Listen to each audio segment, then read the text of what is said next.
All right, so my name is Michael DeLu, and I'm going to be your host today for Pull Up the Tape.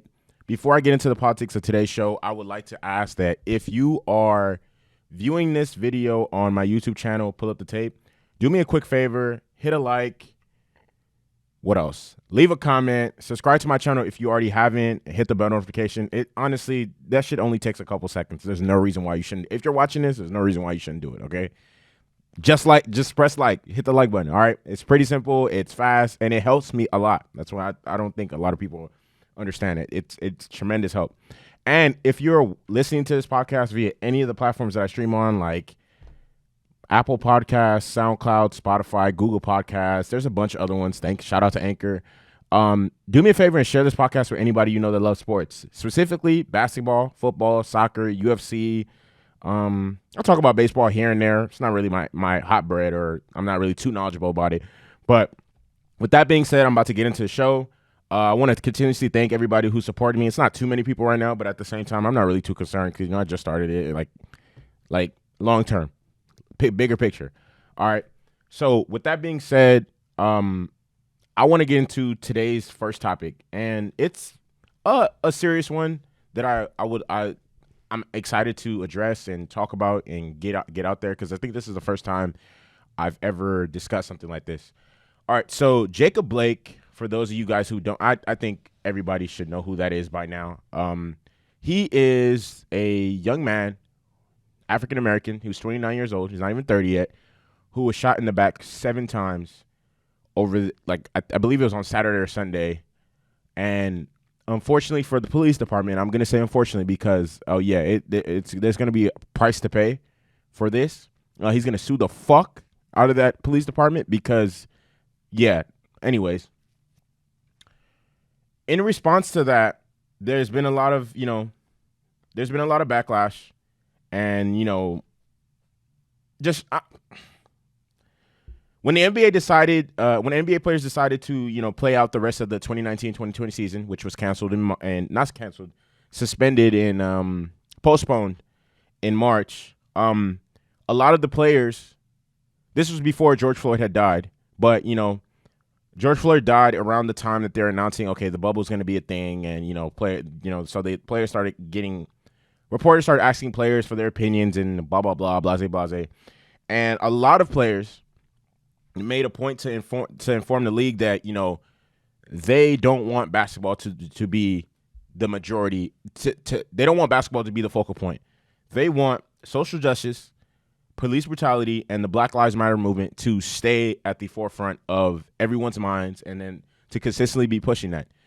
As you've seen a lot during the protesting situation, there's a lot of NBA players stepping up, using their platforms to educate their people and to let people know what is going on. Not just black people, all NBA fans, white, Hispanic, Asian, of what's going on in this country. Police consistently kill unarmed black men every single day. Not every single day, often. And it's crazy to think. I legitimately thought there would be something like this sort of thing would sort of come to an end after all the stuff we've seen this past summer. But here we are again. The same shit is happening over again.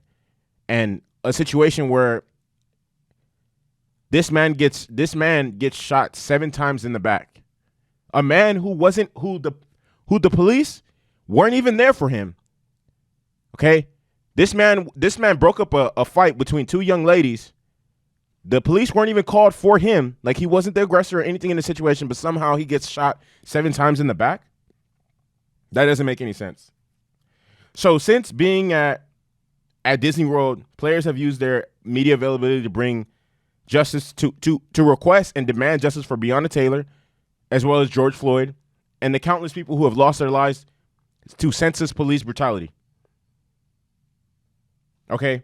So the players have done their best to remain, you see all the players post-game interviews. Okay, yeah, I had 25, but so what's up with Breonna Taylor's killers? Why haven't they been arrested or brought to justice? Okay? That LeBron does it, Chris Paul does it, a lot of players do it. And I commend them 100% because there's a lot of people with big platforms that have kept their mouth shut the entire time while this is happening. haven't really said anything.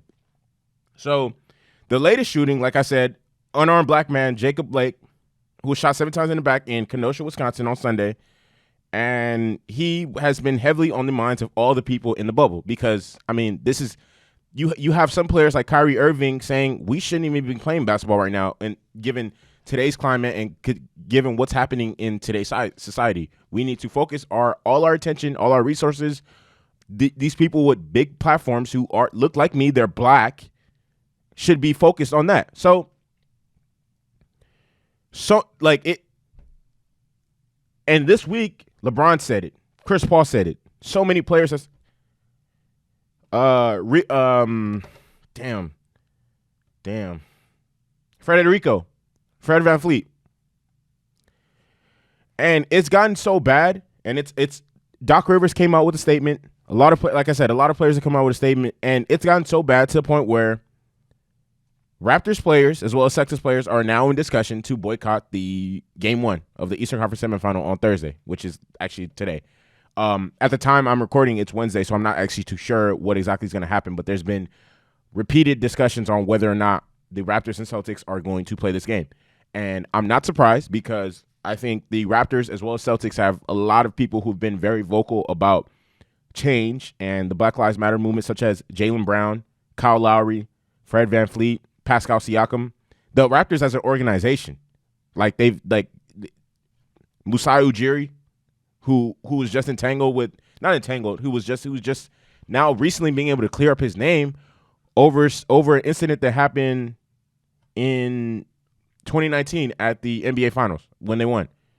I want to speak on, and this was reported by Adrian Wojnarowski and Mark Spears. Okay. This is what Fred VanVleet said. We knew coming here or not coming here was going to stop anything. But ultimately, I think playing or not playing puts pressure on somebody. For example, this happened in Kenosha, Wisconsin, if I'm correct. Would it be nice in a perfect world? We all say we're not playing, and the owner of the Milwaukee Bucks, that's going to trickle down. If he steps up to the plate and puts pressure on the district attorney's office, the state attorney, the governors, and politicians there to make real change and get some justice. I know it's not simple, but at the end of the day, if we're going to sit here and talk about making change and then at some point we're going to have to put our nuts on the line and actually put something up to lose rather than just money or visibility. I'm just over the media aspect. It's sensationalized. We talk about it every day. That's all we see, but it feels like the bigger pacifier to me. And I wholeheartedly agree.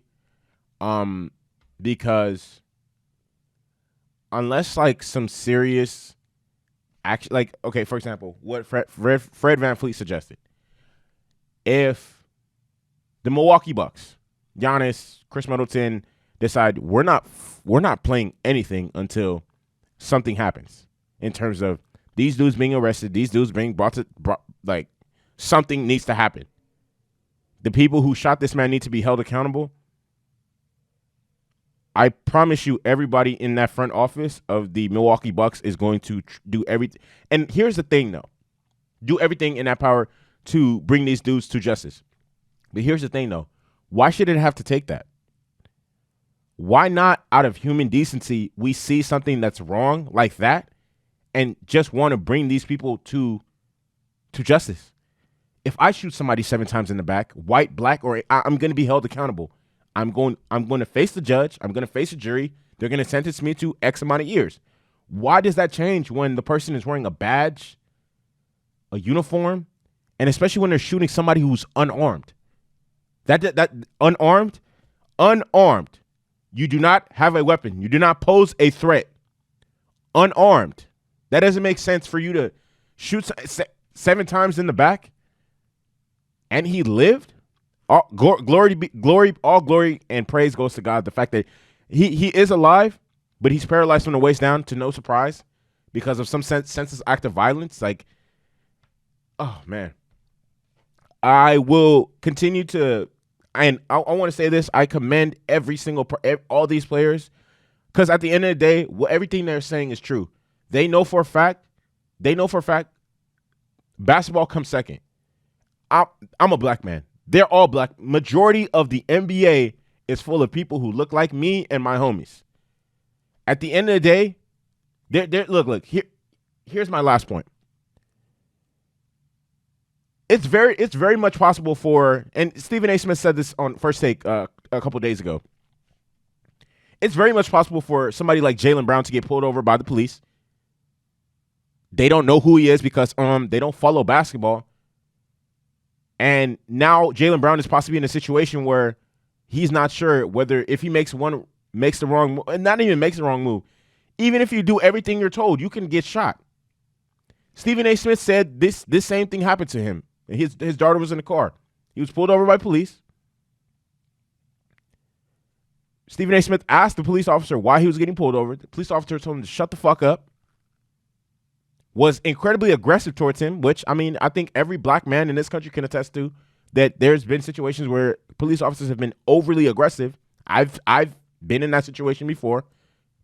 I was on my way home. I got snatched out of my car, put on the handcuffs. They searched my car. They didn't find nothing because I didn't have nothing. Not a burnt nothing. Another officer walks up and realizes it's Stephen A. Smith and recognizes him. And then he pulls the other officer away. The other officer then, they congregate in the back. The officer that originally pulls him over hands him his license and registration. And he says, "You're free to go." Imagine if the second officer didn't come and recognize Stephen A. Smith for who he was. Could Stephen A. Smith have died that day? Could he have been shot multiple times, fatally in front of his daughter? For those of you who are wondering, that the answer to those questions is yes, yes, and yes. Why? Because the color of his fucking skin. That could happen to anybody. Jaylen Brown, anybody on the Celtics, Kemba Walker, anybody who has the same color skin as me or looks like me in any way, shape, or form is susceptible to get killed by the police on a routine traffic stop. And it shouldn't have to take NBA players boycotting and all this shit for people who do this type of shit, for officers who are sworn to protect the community and the individuals within it to be brought to justice. And that's all I'm going to say. I hope they do boycott the fucking game. And yeah. So I want to get into the next topic I want to get into is the Denver Nuggets. Okay. So as I stated before, their series with the Utah Jazz is probably the best first round series I've seen in a long time. We got two like honestly evenly matched teams from what I see. First game went to Nuggets. Next three went to the Utah Jazz. The fourth one was a close game. The series could have easily been 2-2, 3-2 in series could be easily 3-2 either way. But after the fourth game, it should have been 2-2 in my opinion, based on how the game went. But you have two budding stars in Jamal Murray and Donovan Mitchell. Donovan Mitchell, for those of you guys who don't know, Donovan Mitchell's averaging 36 throughout this series. Jamal Murray's averaging 30. They've both had games where they put up 50 burgers. Both of them had two games where they had 50. And one second. So Donovan Mitchell, game 1, 57 points, 9 rebounds, 7 assists. Jamal Murray, 36, 5 rebounds, and 9 assists. Game 2, Donovan Mitchell had 30 points and 8 assists. Game 3, Donovan Mitchell had 20. And his team got a blowout W, 124-87. Game 4, the close game that I was just referring to, the Jazz won 129-127. Jamal Murray had 50 and 7 assists. Donovan Mitchell had 51 and 7 assists. Game 5, Donovan Mitchell had 30 and 5. Jamal Murray had 42, 8 and 8. Okay, these two outside of the great matchup and great, evenly matched teams that this is, like these two dudes are just going at it. Like they've obviously assumed the responsibility to carry their teams, and I wouldn't say Jamal Murray's carrying his team, but he's playing a lot better than Nikola Jokic is. He's putting up more points, getting assists. Like he's just definitely elevated his game. Like as of right now, he looks like the best. He looks like the best player in his draft class. I mean, who else was in the draft class? Ben Simmons. Who went second that year? Oh, Brandon Ingram, Jalen Brown.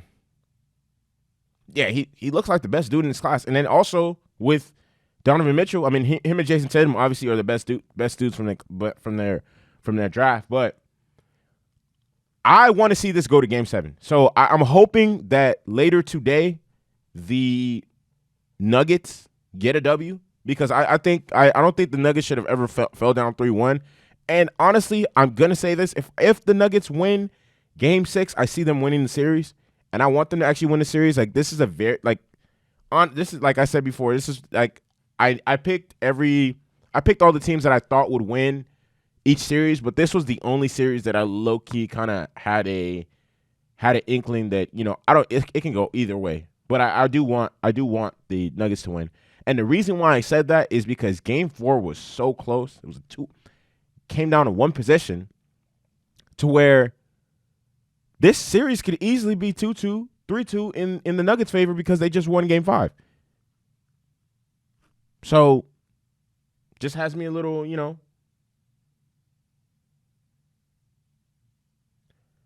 just has me, yeah, I don't know. It's I can't wait for this game later today. Definitely has turned into one of the more favorable matchups I love watching. I look for Donovan Mitchell to have another big game.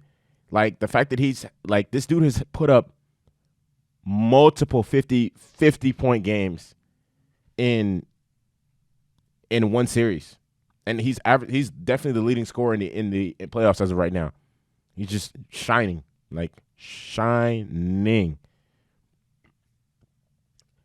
And another game I want to get into is the Clippers and the Mavericks. So their Game 6 is later today.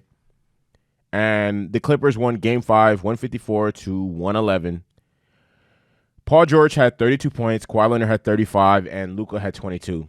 And I'm going to give Paul George his props. He played good. He was 8 for 12 from the field. I think he was 4 for 8 from 3. He played good, but my thing with him is it seemed like he was bullied into playing good. Like, everybody was trash talking him and X, Y, and Z. And, yeah. Kawhi Leonard had 35, did his shit, Not nothing really much to say about that dude. He comes to work every single day. He's he's that dude, honestly. And Luka has 22 points, but one of the things that was discussed and I've seen in the game is it seems as if Luka is living rent free in all the minds of the Clippers heads. Like I notice some of their mannerisms and some of the antics that they employ when Luka's playing, or he turns the ball over, or he does this or does that. And I'm like, damn, this 21-year-old second-year player has y'all really sweating.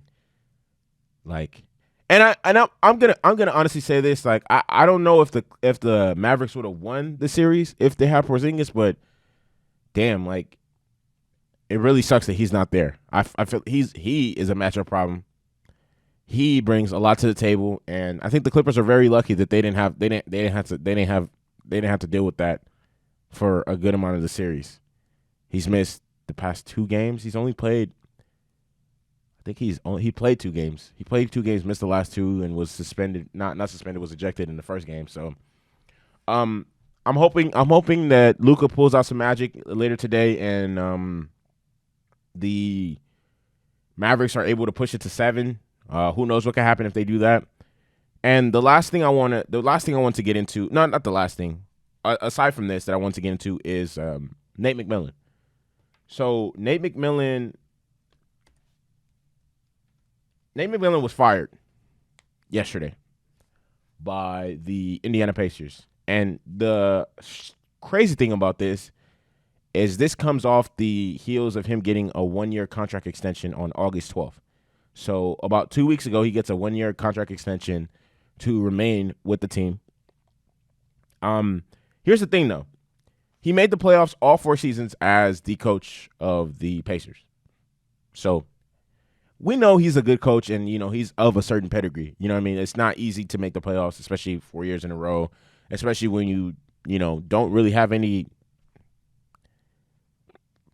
marquee guys. The last one they had was Paul George, And I'm going to say marquee because, Paul George is an elite player in the regular season. So he had him. But here's where it gets a little murky. Of the 4 seasons that he was the head coach of the Indiana Pacers, he was swept 3 times. All in the first round. So in 2016, 2017, they finished the season with a 42-20 record. They were swept by Cleveland. In the 2017-2018 season was the only time they didn't get swept, and that's when they pushed the LeBron James and his trash-ass team to 7 games, and they finished off that season with a 48-34 record, and that LeBron's team ended up going to the finals that year, and that's when JR, did what he did. The next year, 2018-2019, they finished off 48-34, but they got swept by the Celtics. And during that season is when Victor Oladipo sustained his Achilles injury. And this year, 2019-2018 season, they lost a bonus. They had no Jeremy Lamb. And, Oladipo was on the fence about playing in the bubble or not, but then he decided to play. But, obviously he wasn't 100%. And, yeah. So I will say this: I don't think he was actually given. I wouldn't say he wasn't given a fair shake or fair chance, but I don't think all that falls on him per se. There's no marquee player. There's no you know what I mean. Victor Oladipo is a very good player, but he's not OD. He's not elite. He's a much better basketball player than I am. But I think management obviously needs to do a better job of building a better team. And the thing about Indiana is it's not the hot bread. Nobody's clamoring to sign for the Indiana Pacers. So obviously they need to do better business, and their front office people need to step up. And I honestly don't think that whoever they bring into it's not. I don't think it's a coaching thing. That's why I don't really agree with the firing him. Improve the roster. You want to see better results? Improve the damn roster. It's just as simple as that. It doesn't even take rocket science to know they don't match up well with any of the elite teams in the Eastern Conference. They can't beat the Bucks, can't beat the Raptors, can't beat the Celtics, and they got smashed by the Heat. So any of those teams that I just named, the same thing would have happened. Probably not. Yeah, the same thing would have happened. Same exact thing would have happened. Maybe they could have won a game if they had the bonus. But that's why exactly I don't really agree with. And then most of this season they played without their best player in Oladipo.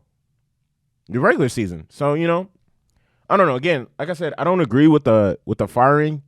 But again, I think Nate McMillan is a very good coach, and he'll easily get another job somewhere else.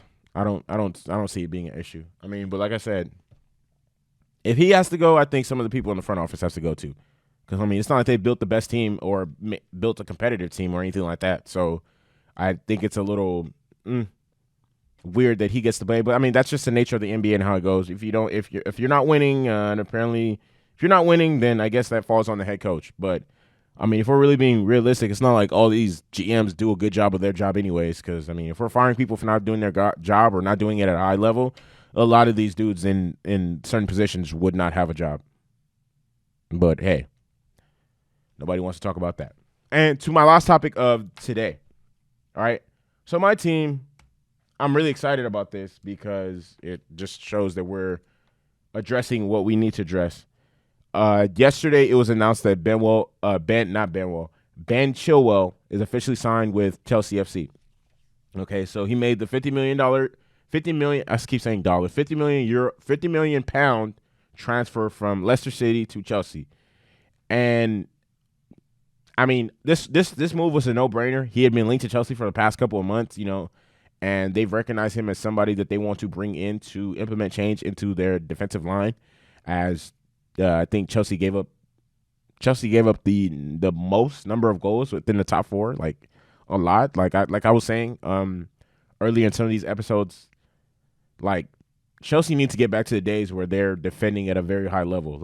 This past season, two goals per game. That was a regular. 3 regular. 4 or 5. Like those would happen from time to time, and it just made no sense. Like made no sense. I'm like, okay, we can score. We had firepower up front, but the back line was atrocious. Atrocious. Not to mention we had one of the worst keepers in the league guarding our goal. Okay, that was horrendous to watch. Oh my God. Anyways, I'm happy that this deal was able to get done. As you know, Chelsea was able to talk down Leicester from their original evaluation. They had him at about £80 million. I mean, that's absurd. What? Considering Ronaldo was 100? No. But Leicester was Marina Granovsky, to no surprise, was able to talk down Leicester and get it to a reasonable price. Which obviously I'm not surprised by her. She does good. She does good business. One of the reasons why Chelsea will always be good is because they have that lady running everything. She's a shark. She's a dog. Like she's him. She is him. A quick little bio about Ben Chilwell. He's very fast. He has international experience as well as Premier League experience. He's also England's #1 choice left back at the moment. So you know he's fairly young. He's 23 years old, younger than me. Again, he has international experience as he just recently started getting called up by England, and like I said, he's the #1 left back, and he's gonna fit right into the back. As I think the left back, not the left back pairing will be him and Reece James for the foreseeable future, as Cesar Azpilicueta's low-key on his way out. So I'm really excited about that because, you know, we're improving our squad in the right areas that need to be. I think of as of right now, we're set on attack on wingers, strikers, all that. Like we're good. Like we're good. We are good. Like we're solid. Like so I really can't wait for this upcoming season. I've been telling all my friends and everybody that, you know, I politic with and that keeps around me, Chelsea are gonna be fucking incredible this season. Yes. Look, straight up. Chelsea will be fucking incredible this season. I cannot wait. It's crazy. Like just a year ago, we're like a year ago. I knew we'd be in a good situation because one, I knew the type of academy and youth players we had, so I knew we were going to be solid. You know, obviously from time to time they were going to struggle, whatever, but we've been able to turn this around. Like Hazard, who? This team that we're going to put out this year might honestly be just as good as the 2014. I think the 2014-2015 team was better than the 16-17 team that won the Premier League title. And I think the team that we're putting out this season might actually be better than the one we had that year, those 2 years. Obviously, we don't have a player as good as Eden Hazard, but I mean, aside from that, top to bottom, we got dogs. Timo Werner, Christian Pulisic, we're going to sign Kai Havertz, Hudson-Odoi. We still have Mason Mount, still have Tammy, N'Golo Kante, Mateo Kovacic. They need to sell Jorginho. Get him out of there, honestly. And the back line, Thiago Silva, we just signed him. I'm really excited. I'm really, really excited. The only glaring hole that Chelsea have is that keeper. Get him out of here. Kepa, I rock with you, but it's not it.